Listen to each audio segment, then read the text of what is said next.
Back to school season is upon us, and if you are a stay-at-home parent trying to juggle school or homeschool with teaching online, stay tuned because I've got some tips for you.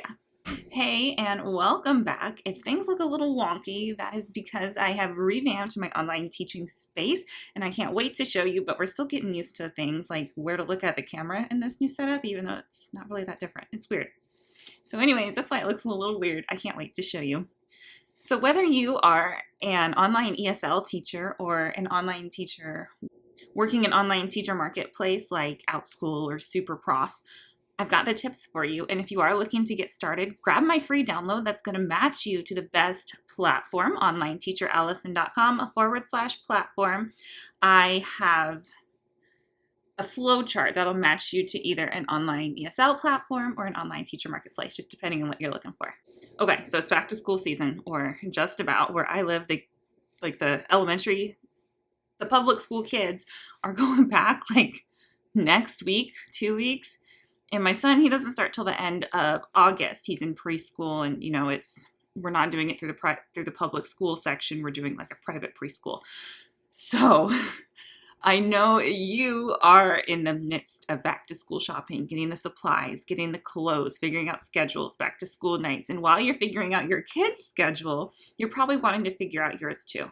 So online teacher marketplace teachers, this is for you.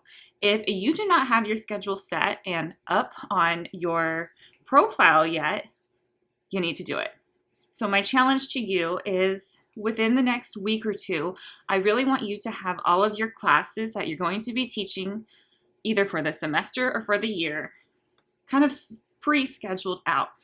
And if you're not even that far, then I want you to go ahead and create the class. If you got kind of bored with your arsenal of classes and you're creating new ones, create them now and get them submitted for approval. Because remember, on most online teaching platforms, you do have to have your classes approved. You do not have to have all of your materials made. So any handout, any presentation, any video you're recording, none of that really has to be found yet. So I really want you to have your class outlined, what you're going to teach on week 1, week 2, or meeting 1, meeting 2. So I really want you to work this week and next week on figuring that out, because most parents are already scheduled for this. And if they're not, they're looking right now. So you want to get your stuff out as soon as possible. And remember, the beauty of online teaching is if you've got to reschedule and you got to cancel, you got to do it, right? I know we don't always want to. It's not 100% great, but it's the beauty of online teaching. We can be flexible when something else comes up, right?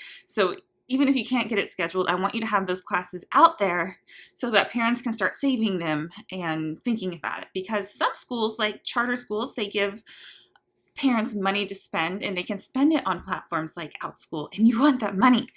So think about that and start getting that up. So online teacher marketplace teachers, I want you to have 2 things done in the next 2 weeks if you can, or really by the end of the month, by the end of August, because stuff's really already getting started by then. I want you to have your classes submitted for approval if you have not already. And then once you do that, I want you to kind of schedule them out in the system, at least through the semester, through December. If you're teaching a semester-long class or year-long class, of course that needs to be out now. But if you're doing more ongoing classes or classes that last 2 weeks to a month, then have your days and times out there so parents can start registering and planning their year. Because I have friends that are homeschool parents and they're planning their years right now. They're finding curriculum, they're finding activities, they're finding co-ops. So now is the time that they're looking, and you want to be out there. You don't want to miss that, okay? Online ESL teachers, this one is for you. So what you might see at the start of the school year is a little dip in bookings, because students are trying to get back in their routines. They're trying to figure out where their online ESL classes are fitting with their normal school day and their extracurriculars. They're doing the same thing you're doing here, trying to figure out where everything kind of fits this year. But what they're also doing is they're looking for teachers who have the availability that they're looking for. And if they pick you, they're probably going to stick with you most of the school year. So here's what I want from you, online ESL teachers. And if you're new, this is great advice for anybody. I want you to go inside your platform, wherever it is, and I want you to open up classes for at least 6 weeks. If you can't do 6 weeks, then go then do as much as you can. But I really recommend about 3 months. And why I recommend this is because parents can see that you have that consistency. They can see that you are available for classes every Tuesday morning at 6 a.m. your time. Obviously, it's probably going to be different for them depending on what country you're teaching out of. But if that's what time they want classes and they see that you're open for 6 weeks in advance, 3 months in advance, then they're probably going to try you out because they want that consistency. Now, does this mean they're going to book you 3 months, 6 months out? No, they can't. Those platforms don't book that far out. VIP Kid, the farthest it booked out was, I believe, 6 weeks, and that was just one certain program within VIP Kid. They booked 4 weeks at a time, like 2 weeks ahead. So you're probably not going to get that far. You're probably going to get a week or two in advance. So if things do come up, you can go ahead and just toggle that class off, and it's not going to hurt you because parents see that you have that consistency. And even though you're not available 1 week, there's usually a lot of grace. Like, you understand, we are, like, your kids' teachers are humans and things come up. So if you have to miss a class because you're traveling or for a wedding or you're having a baby, or that's not a good example there, or a birthday, or if you know something is coming and you just cannot do that one day, don't let that one class affect the rest of what you're opening up. Because in my experience, when I've had to miss a day or a week of classes or a couple days of classes for whatever reason, most of the parents came back to me. And the vast majority of the ones that don't were the ones that I told you about. They booked the whole month in advance, and that was just the way their booking worked. But most of them came back to me.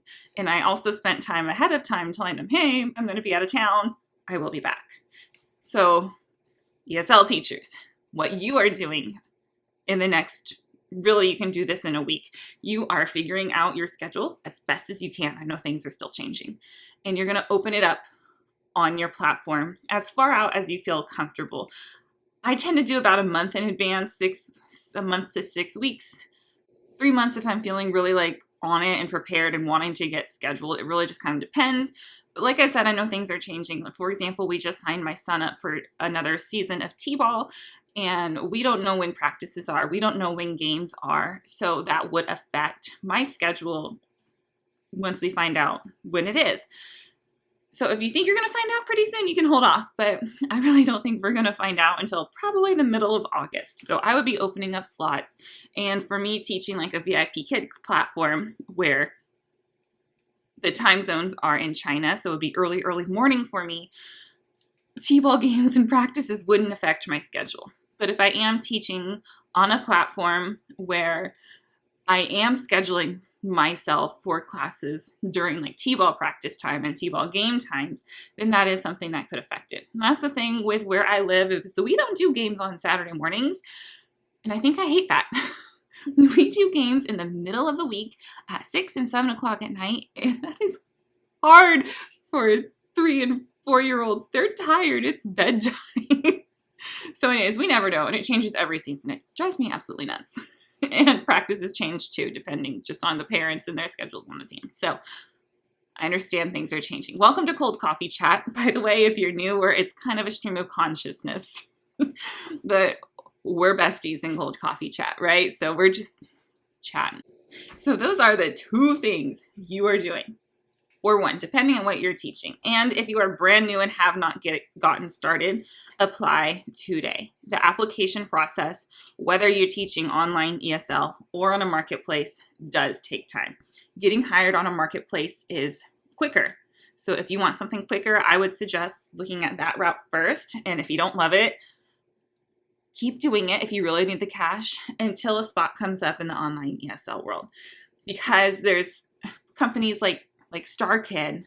I applied to them at the beginning of like summer. It was like May, and I haven't heard back from them.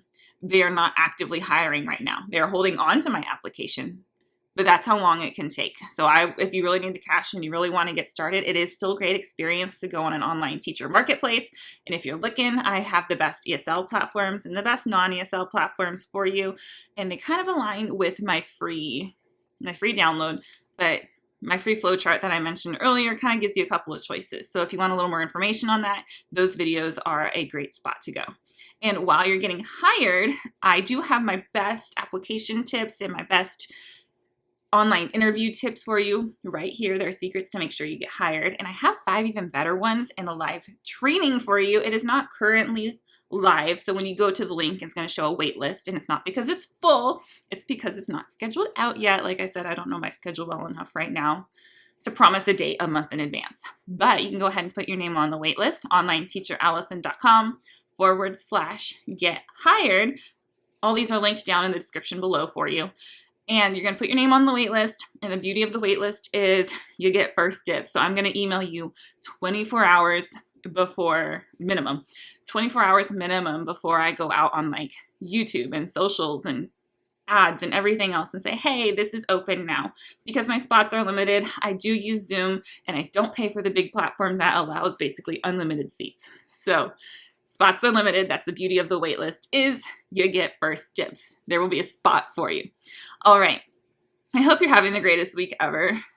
I hope you are working your way through back to school craziness. We have so much going on here, and there's stuff going on with my husband's job behind the scenes that it kind of has us in limbo for 3 weeks. So yay me. If you know anything about me, you know I don't like change. So back to school can be hard because I'm getting into a new routine, and that's change, right?